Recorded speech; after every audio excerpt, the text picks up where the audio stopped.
Samajwadi party doctor Ram Manohar Lohia గారి యొక్క ఆదర్శాలు సిద్ధాంతాల మీద ఏర్పాటై కాశీరామ్ గారి ప్రోత్సాహంతో ఉత్తరప్రదేశ్లో మరి రాజ్యాధికారాన్ని చెలాయించినటువంటి పార్టీ ప్రస్తుతం భారతదేశంలో 3వ అతిపెద్ద పార్టీ 37 పార్లమెంట్ స్థానాలతో దేశంలో ఉన్నటువంటి పార్టీ.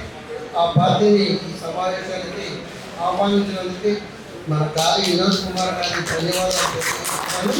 పెద్దలు ఇక్కడ ఉన్నటువంటి నల్లా సూర్యప్రకాష్ గారు, మరి నారగోని వెంకటయ్య గారు, మీరు నన్ను గుర్తించలేదు. మనం ఇద్దరం కూడా విద్యార్థి దశలో నారగోని గారు మేము ఎస్ఎఫ్ఐలో పనిచేసాం.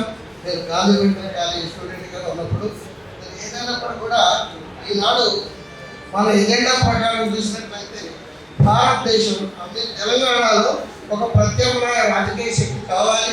భావస్వారూప్యత గల పార్టీలతో ఏదైతే అంబేద్కర్, పూలే, కాశీరామ్ గారి యొక్క సిద్ధాంతాల మీద బేస్ చేసి ఆ ప్రకారంగా నడిచేటటువంటి పార్టీలన్నింటినీ కూడా కలుపుకొని మనం ముందుకు సాగాల్సినటువంటి అవసరం ఉంది. ఆ గురుతరమైనటువంటి బాధ్యతని మరి గాలి వినోద్ కుమార్ గారు తీసుకోవాలని చెప్పి మనవి చేస్తున్నాను. ఈ సందర్భంగా ఒక మెయిన్ డిమాండ్, మన తెలంగాణలో ఎస్సీ రిజర్వేషన్ 18% పెంచాలనేటటువంటి ప్రధానమైనటువంటి డిమాండ్ మనం పెట్టాలి మన పార్టీ తరఫున. తర్వాత ఈవీఎంలు బహిష్కరించాలని మనం చెప్తుంటే దాని మీద ఫోటో పెట్టాడట ఆయన. ఫోటో పెడితే కంపెనీ కావదా? న్యాయవాదులు మీరు చెప్పండి, ఏది ఎవరిని ప్రూవ్ చేయడానికండి ఈ దేశంలో? ఈవీఎంలు వద్ద బాబు, దానివల్ల ట్యాంపరింగ్ అవుతుంది, ఓటు చోరీ అవుతుందని చెప్పి ఒక వైపును గగ్గోలు పెడుతుంది.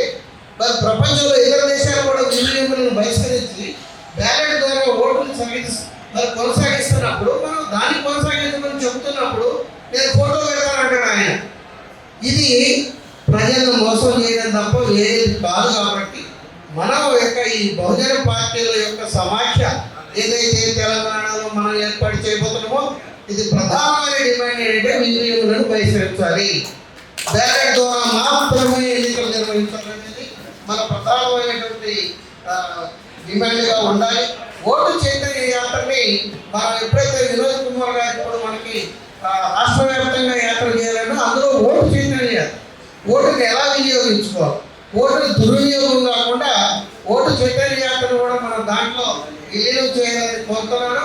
హైదరాబాద్లో మరి సుప్రీంకోర్టు బెంచ్ అనేది ఎప్పటి నుంచో ఉన్నటువంటి డిమాండే, అది పెద్దలందరికీ తెలుసు. దాన్ని కూడా మనం సీరియస్గా తీసుకోవాలని చెప్పి నేను మనవి చేస్తున్నాను.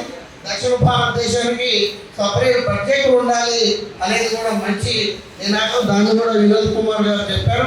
ఈ సందర్భంగా నేను సమాజ్వాదీ పార్టీ రాష్ట్ర ఉపాధ్యక్షుడిగా మరి వారు పెట్టినటువంటి అన్ని డిమాండ్లు కూడా మా పార్టీ తరఫున సమర్థిస్తున్నాము. ఎస్సీ